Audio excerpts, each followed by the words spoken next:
न जाने कितने राष्ट्र आए और कितने चले गए।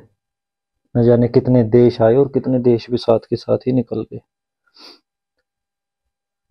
17वीं सदी का जब हम नक्शा देखेंगे दुनिया का तो वो कुछ और था। 18वीं का कुछ और, 19वीं का कुछ और।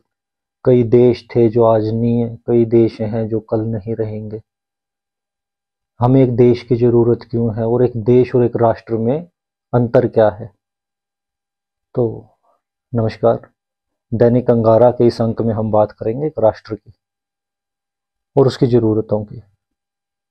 कि हम पूरा दिन ये जो राष्ट्र राष्ट्र करते तो रहते हैं, कि इसका है क्या मूलभूत जो है, इसके फायदा है, कुछ कुछ नुकसान है इसका। हर चीज के पहलू हैं तो इसके भी कुछ पहलू होंगे। एक राष्ट्र जो है, मोटा मोटी एक राष्ट्र एक शरीर की तरह है। आप पूरे के पूरे एक राष्ट्र को एक शरीर मानो। और दुनिया में ना अलग अलग शरीर घूम रहे हैं। एक इंग्लैंड नाम का शरीर घूम रहा है आज की, प्रेजेंट की अगर बात करें। एक भारत का आदमी घूम रहा है। तो वो एक एक सिस्टम है जो एक साथ चल रहा है, जिसमें पैर अपना काम कर रहे हैं, हाथ अपना काम कर रहे हैं, सर अपना काम कर रहा है। हर किसी का अपना एक काम है और उस काम का अपना सम्मान है। कल को कोई कहने लग जाए कि जो दिमाग है, दिमाग की इज्जत पैरों से ज्यादा है, तो नहीं भाई, पैर का अपना काम है। पैर भी तो अपना काम कर रहे हैं ना। अगर पैर नहीं रहेगा तो दिमाग की एक बहुत बड़ी ताकत कम हो जाती है। तो हर किसी का अपना काम है। वही एक देश है, एक राष्ट्र है। राष्ट्र बनता है एक समभाव से, कि सबके अंदर एक समभाव है। मूलभूत जरूरतें जब एक आदमी की पूरी हो जाती हैं तो मूलभूत जरूरतों से आगे का जो संसार रचने की उसको ताकत चाहिए, वो उसको राष्ट्र से मिलती है। एक राष्ट्र कुछ ऐसे ऐसी संस्कृतियों का एक समूह है, जो संस्कृतियां एक साथ पलने में भरोसा रखती हैं, क्योंकि वो एक दूसरे के ऊपर थोप नहीं रही हैं कि मैं बेहतर हूं। वो कह रहे हैं कि ठीक है, तू भी अपनी जगह सही आदमी है, तू भी अपनी जगह सही आदमी है, मैं भी सही हूं। वो एक राष्ट्र है। अब जो एक देश है, देश देश में और राष्ट्र में ये है कि राष्ट्र जो है वो एक बहुत बड़ी सोच है। देश बनते हैं और देश बहुत आसानी से खत्म हो जाते हैं। सर्बिया एक देश था, आज नहीं मिलता। कुर्गिस्तान एक देश था, आज नहीं मिलता। कितने सारे देश थे जो आज नहीं मिलते। लेकिन एक राष्ट्र चलता रहता है, क्योंकि वो राष्ट्र वहां की जीवन शैली से बना है। उस जीवन शैली के अंदर उसको पिरो दिया गया है। बार बार बार बार अवधारणाएं बदली नहीं जाती राष्ट्रों के अंदर। राष्ट्र की अपनी एक गति है, वो अपनी गलतियों से सीखता है। और जो राष्ट्र अपनी गलतियों से सीखता है वही राष्ट्र सनातन रहता है। सनातन का मतलब ये है कि हमने एक मूलभूत चीज जो हम अभी भी सीखने की प्रक्रिया में है। पूरी दुनिया के अंदर ही ऐसे राष्ट्र के विचार घूमते हैं। कुछ जवान विचार घूमते हैं और कुछ पुराने विचार घूमते हैं, जो पुरातन विचार हैं। और हर सनातन विचार जो है वो सनातन विचार, सनातन का मतलब यहां पर आप समझिए कि नया विचार। किसी को एक विचार आया कि चलिए एक नया एक्सपेरिमेंट करते हैं दुनिया के साथ, और ये जो पूरे का पूरा तंत्र है राष्ट्र का और देशों का, इसके साथ छेड़खानी करते हैं। ये बहुत बहुत आजमाई हुई चीजें और ये बहुत आसानी से की जा सकने वाली चीजें। मार्क्स पैदा हुए, एंगल्स साथ में आए, कहानीकार बने, और उन्होंने एक नई अवधारणाएं दी कि समाज को ऐसे भी चलाया जा सकता है। और वो अवधारणाएं देश दर देश झूठी साबित होती चली गई। अंतिम किला उनका यूएसएसआर जो था वो भी ढह गया। लेकिन फिर भी कुछ लोग नहीं माने, क्योंकि उनके दिमाग में वही एक रूपता जो है वो बसी हुई है। इस्लाम भी इसका एक सूचक है। इस्लाम की जो तरीका रहा, मतलब लंबे टाइम तक ही इस्लाम का जो तरीका रहा है वो तलवार के साथ ही रहा है। जहां पर भी घुसे तलवार के साथ वहां का धर्म बदलवाओ। और ऐसा धर्म बदलने से ऐसा हो क्या जाता है?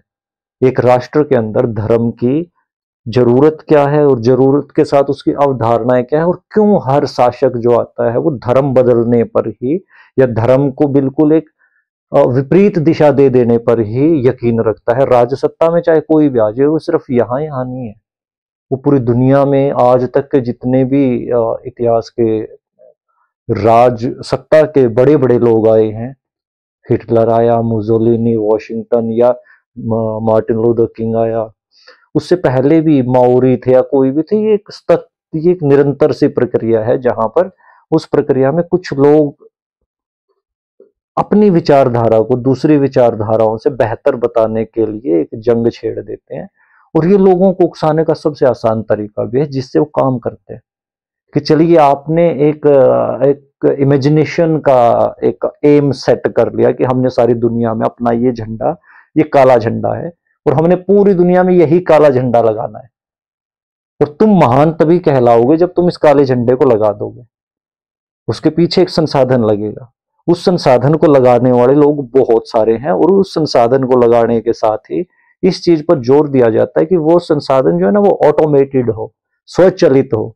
एक बार पैसा लगा दिया है, एक बार एक बड़ी पूंजी उसके अंदर जा चुकी है, तो उस पूंजी का रिटर्न तो आए ही आए, और अगर मतलब रिटर्न ना भी आए तो कम से कम आगे पूंजी की जरूरत है वो खुद पूरा करने लगे। वो मशीनरी ऐसी सेट कर दी जाती है, पूरी दुनिया के अंदर ही हर विचारधारा के साथ यही खेल चलता रहता है, और वो विचारधारा उसी मशीनरी के ऊपर काम करती रहती है। कम्युनिस्ट पार्टियां हैं, कम्युनिस्ट पार्टी ऑफ इंडिया, वो इंडियन कम्युनिस्ट पार्टी ना हो के कम्युनिस्ट पार्टी ऑफ इंडिया है, यानी कि एक वर्ल्ड लेवल पे एक ऑर्गेनाइजेशन है।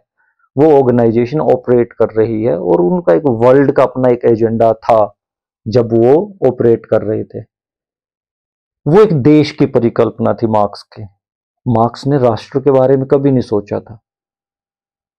यूरोप के दर्शन का भयंकर ही अभाव रहा है, भयंकर फिलोसफी का। वहां पे एक वक्त पे प्लूटो हुए, अरिस्टोटल हुए,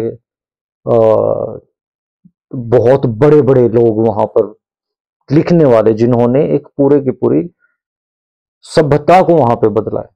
लेकिन उस सभ्यता के बाद में ब्लैक एजेस के दौरान वहां पर दर्शन का बहुत अभाव रहा। आज भी वहां के लोग जो हैं वो एक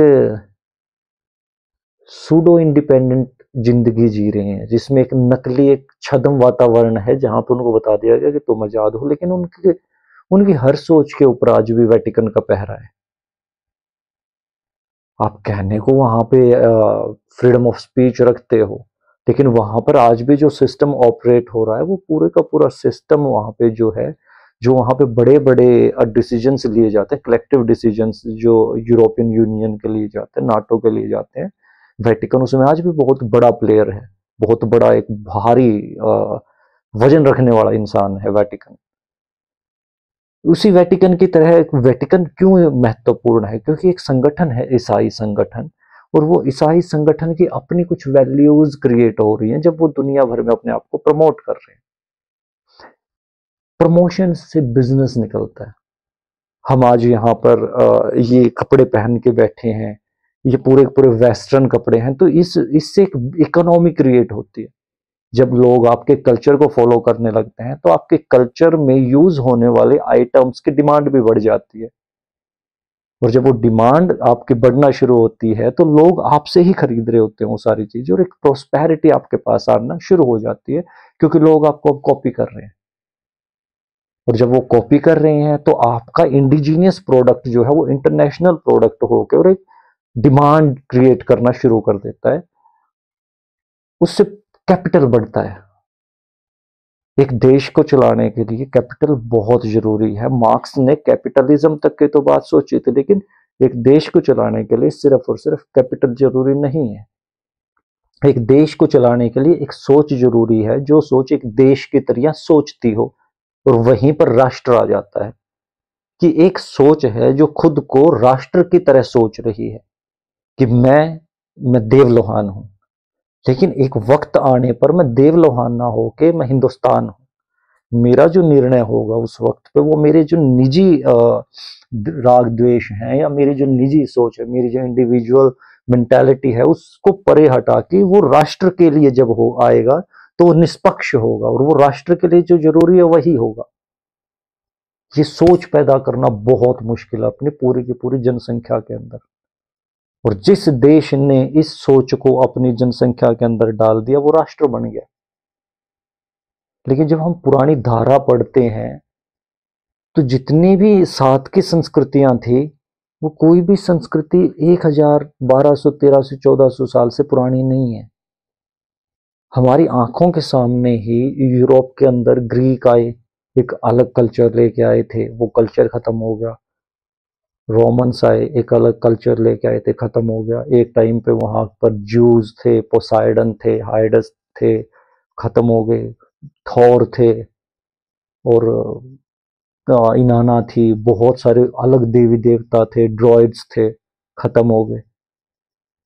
फिर बहुत लंबे दौर तक उन लोगों ने क्रिश्चियनिटी का साथ दिया। क्रिश्चियनिटी के बाद भी वहां के लोगों को चैन नहीं है अभी भी। क्रिश्चियनिटी का डाउनफॉल भी जिस दिन उनका डॉलर सुप्रीमेसी का जो डाउनफॉल है वो होगा, उसी दिन क्रिश्चियनिटी भी साथ में ही डाउनफॉल पे आएगी। क्योंकि क्रिश्चियनिटी से फिर आप वैल्यू क्रिएट नहीं कर पा रहे होगे। और वो जो इलाका है यूरोप, वो बैरन लैंड्स है, बर्फ पड़ती है, भयंकर ही बर्फ पड़ती है। और उस बर्फ में जीवन को पालना अपने आप में बहुत महंगा है।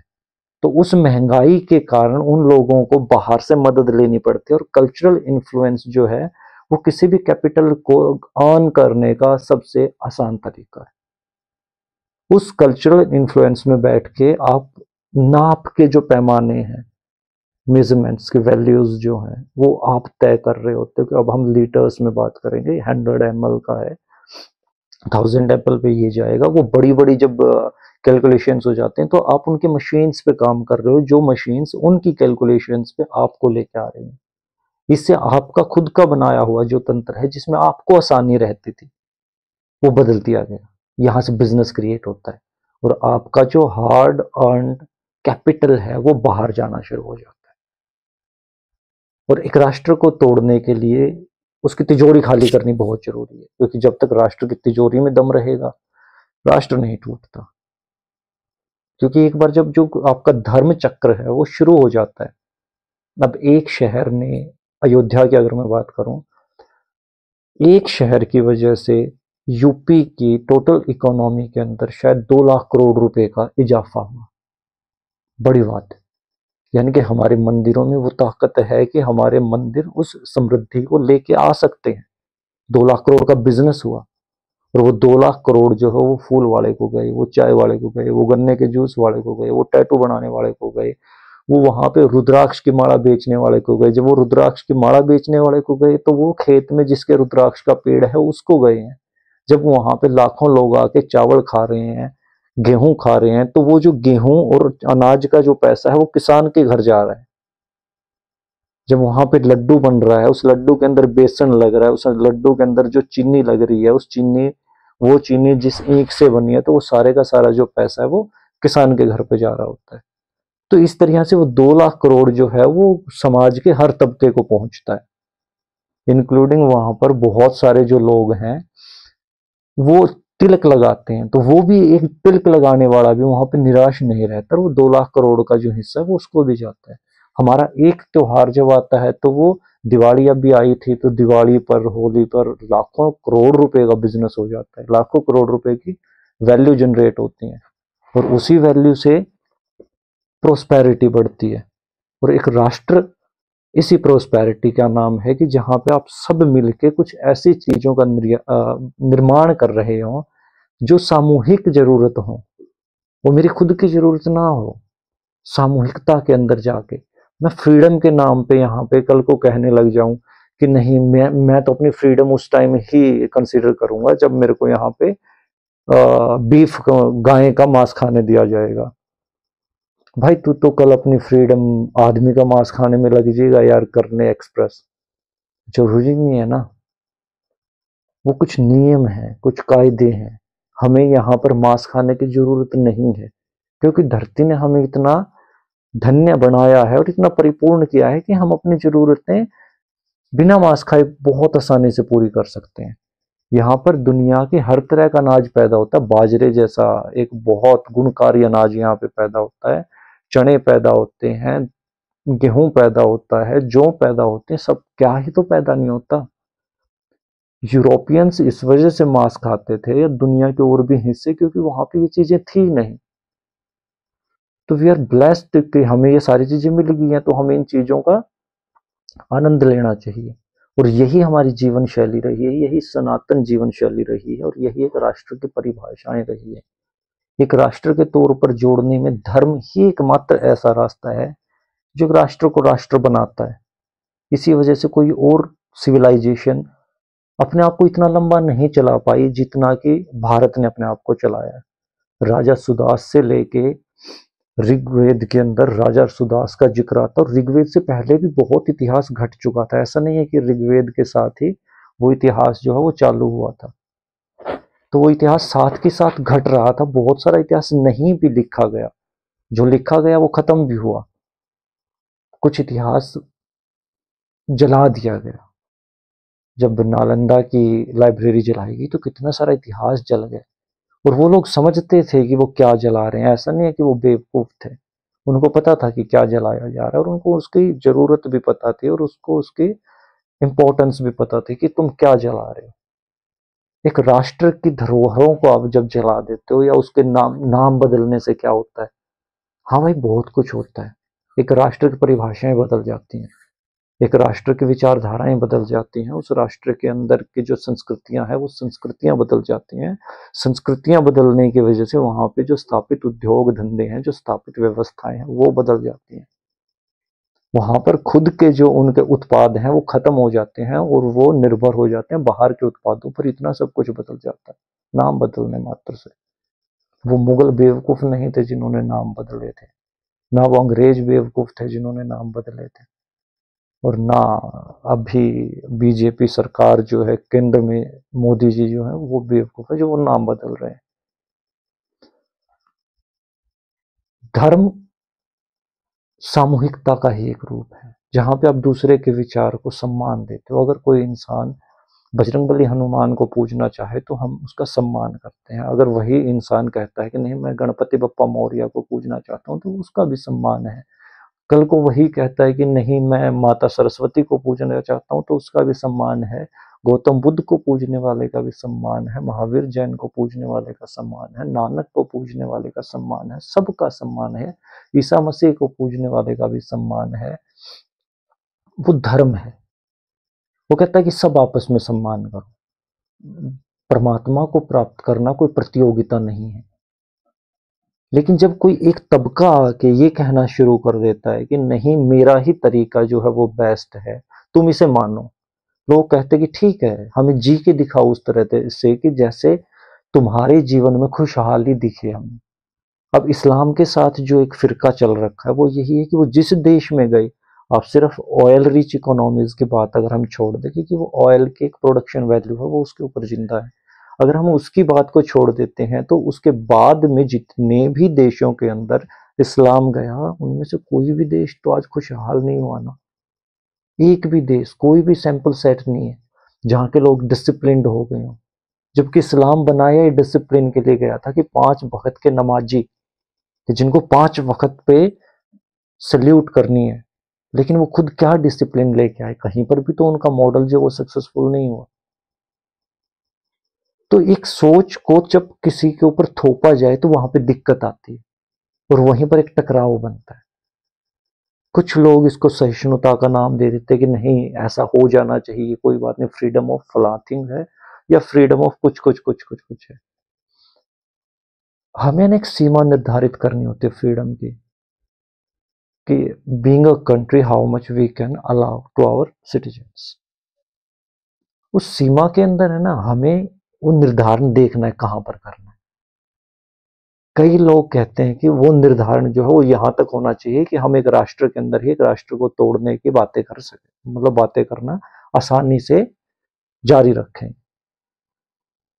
वही लोग कहते हैं कि हमें ना कम से कम इस पशु को खाने तक की आजादी रखें। आजादी की सीमा बढ़ के यहां तक चली जाएगी तो कल आप कहेंगे, कल वही जनता, क्योंकि ये एक कॉन्टिन्यूटी का प्रोसेस है जहां पे हमारी आजादी की चाहतें बढ़ती रहती हैं। अब क्या, अब आदमी को खाने की आजादी चाहिए। अच्छा ठीक है, अब हमारा देश इतना छोटा हो चुका है, अब हम इसको और तोड़ने की आजादी चाहिए। तोड़ना इंसान जो हिंसक एक अपना इंसान का नेचर है, इंसान वो कभी भूलता नहीं है, उसको हमेशा तोड़ने की जल्दी रहती है, सब कुछ चीजें तोड़ दो। हमसे पहले वाले हमसे बेहतर थे, ये हम कहते हैं ताकि हमें एक आजादी मिल सके अपने पापों को करने की, क्योंकि हम खुद मान के बैठे नहीं भाई तुम बेहतर हो। तुम जब खुद को कहना शुरू करोगे कि हम बेहतर हैं हमारे पहले वालों से, तो तुम बेहतर हो जाओगे। उस आजादी की सीमा के निर्धारण की ही बातें, और उस आजादी की सीमा को किस दिशा में रखना है। अगर उसी आजादी को हम इनोवेशंस की तरफ लेके जाते हैं कि चलो ठीक है परमात्मा एक है, उनको आप किस नाम से रखोगे, आप अपने नाम को अपने साथ रखिए, जिसको आपके यहाँ आना है आपके यहाँ आए, लेकिन उस चीज के पीछे आप कुछ ऐसा हिडन एजेंडा मत कीजिए जिससे मास कॉन्शियसनेस जो है वो प्रभावित हो, क्योंकि मासेस के पास मासेस एक नरेशन पे चलते ही आए हैं, सदा से ही चलते आए हैं, एक नैरेटिव चलता है तो बड़ा मास उस नैरेटिव को फॉलो करता है, और पता नहीं चलता उसको खुद को कि कब उसका खुद का जीवन कंट्रोल कर लिया जाता है। वो एक राष्ट्र के लिए खतरा हो जाते हैं, क्योंकि वो तोड़ने की बातें करते हैं। बेबीलोन का एक राजकुमार जब दारा तृतीय की जगह पर आया हरियाणा के अंदर, तो वो उन्माद में भरा था। उसके उन्माद में दारा तृतीय कई सारे कारणों से हार जाता है, और वो मारता मारता मारता मारता सारी चीजों को तोड़ता फोड़ता सिंधु नदी तक आ जाता है, और सिंधु नदी पर पौरुष के हाथों मारा जाता है, घायल हो जाता है बहुत बुरी तरह से, और वो इतना घायल हो जाता है कि वो रास्ते में ही दम तोड़ देता है, और जो उसके सारे के सारे सिपाही थे, जो उसके सरदार थे, वो आपस में लड़ मरते हैं। और लास्ट में सेलुकस जो है वो अपनी बेटी चंद्रगुप्त के दरबार में, चंद्रगुप्त की हेलेना शायद, चंद्रगुप्त के दरबार में उनसे शादी करवाता है। तो वो हार मानने की एक निशानी थी। उस उन्माद ने, सिकंदर के उन्माद ने एक पूरी व्यवस्था तोड़ दी, और उस व्यवस्था टूटने का जो नतीजा था वो ये हुआ कि वो जगह आज तक भी स्टेबल नहीं हुई। आज भी आप अफगानिस्तान में जाएंगे, ईरान में जाएंगे, इराक में जाएंगे, तो एक बहुत बड़ी पॉपुलेशन आज भी सिकंदर के किए हुए उस कुकृत्य की बहुत भारी कीमत चुका रही है। बहुत बड़ी पॉपुलेशन। व्यवस्था को बनाना बहुत मुश्किल है। व्यवस्थाएं बदली जा सकती हैं, बनाई नहीं जा सकती, और वो मूर्ख इंसान है जो व्यवस्था को बदलना चाहे, मतलब व्यवस्था को नई व्यवस्था लाना चाहे। व्यवस्थाएं को बदलो, और वो धीरे धीरे ही बदली जाती है। व्यवस्था को बिल्कुल उलट से पुलट नहीं किया जाता। व्यवस्थाओं को, जो मौजूदा व्यवस्था है उस व्यवस्था को बेहतर बनाने का एक रोड मैप हो आपके पास, तो सबको जरूरत है बेहतर बनने की। इस पूरी मानवता को जरूरत है, इस पूरी ह्यूमैनिटी को जरूरत है, क्योंकि जो प्रेजेंट मॉडल ऑफ ह्यूमैनिटी है वो ज्यादा दिन तक सस्टेन करने वाला ही नहीं है। हमने इतना सारा पानी खत्म कर दिया है कि वो पानी अपनी स्टेट चेंज करके खारा होता जा रहा है। वो समुद्र का जो, हम ये नहीं बता रहे हैं, हम कह रहे हैं कि वो बर्फ पिघल रही है, बर्फ पिघल रही है, बर्फ पिघल रही है। अरे भाई हम जो नीचे से बोरवेल से निकाल निकाल के नदी नाले समुद्र के अंदर भेज रहे हैं, वो भी तो गिनो ना, हम कितनी भयंकर स्पीड से नीचे के पानी को खत्म करते जा रहे हैं। और जब हम टोटल में इसको देखते हैं एज ए ह्यूमैनिटी, तो बहुत भयंकर रेशियो निकलता है। तो ये प्रेजेंट मॉडल सस्टेन नहीं कर सकता लंबे टाइम तक। तो हमें भी मतलब we should welcome new thoughts, लेकिन आप अजमाए हुए थॉट्स को अगर किसी के ऊपर थोपोगे तो वहां पे कॉन्फ्लिक्ट पैदा होगा, क्योंकि अगर आप उस पक्ष में खड़े होगे तो दूसरे लोग बचाने के पक्ष में भी खड़े होंगे, और जब दूसरे लोग बचाने के पक्ष में खड़े होते हैं तो वही राष्ट्र कहलाता है। कि हमें इस राष्ट्र की संस्कृतियों की, इस राष्ट्र की रीति रिवाजों की, इस राष्ट्र की परंपराओं की, इस राष्ट्र के अंदर एक जो जीवन शैली है उस जीवन शैली का सम्मान करना चाहिए, हमें उसकी रक्षा करनी चाहिए, क्योंकि उसी जीवन शैली पे हमारा पूरा जीवन टिका है, उसी जीवन शैली पे हमारा उत्पादन टिका है, उसी जीवन शैली पे हमारा खान पान टिका है, हमारी वेशभूषाएं टिकी है, हमारी जरूरतें टिकी हैं। अगर वो शैली गड़बड़ाई तो पूरे के पूरा तंत्र गड़बड़ा जाएगा। और वो शैली हिंदू है, वो सनातन हिंदू संस्कृति है। इसका कुछ भी नाम दे लो, हिंदू नाम दो इसको, कोई भी नाम दो, लेकिन वो शैली है जहाँ पे मूर्तियों को उन्मुक्त तरीके से पूजा जाए, जहाँ पर त्योहारों को पूर्णतः खुशी लेके अपने प्रभु के रंग में रंग के, अपने प्रभु के जैसी वेशभूषाएं पहनकर उस संस्कृति का लुत्फ लिया जाए। वो है हिंदू धर्म, वो है सनातन धर्म, वो है आर्य पद्धति। इसका कुछ भी नाम आप लो, लेकिन यही एक राष्ट्र की अवधारणा है। और एक देश और एक राष्ट्र में यही फर्क है कि देश बहुत छोटे विचार के साथ बहुत छोटे समय के लिए बनाए जाते हैं, राष्ट्र बहुत बड़े विचार के साथ बहुत लंबे वक्त के लिए बनाए जाते हैं। तो दैनिक अंगारा की ये प्रस्तुति यहीं खत्म करते हैं। आगे के अंक में फिर से मिलेंगे एक नई बात के साथ। राम राम।